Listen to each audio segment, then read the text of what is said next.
Os compañeiros do capitán do Vilalbés, Pablo Vivero, non lle puideron facer un mellor regalo de boda. Victoria ante o Alondras, a primeira da temporada na casa e ascenso ao cuarto posto da clasificación.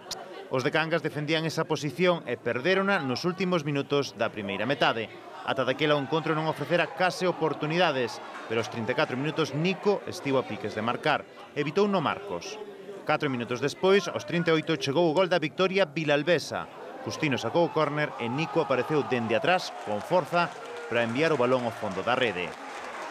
A irrupción do canteirán no once inicial foi providencial, marcando o gol decisivo do encontro. Daquela o Alondras fíxose co balón, pero as súas chegadas foron escasas. Aitor Gómez tentouno antes do descanso.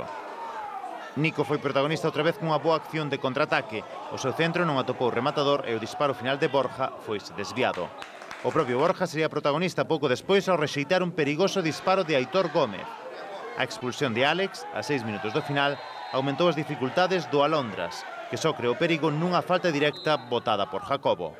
O Vilalbés puido ofrecerlle así unha satisfacción aos seus e consolidarse como equipo revelación da terceira.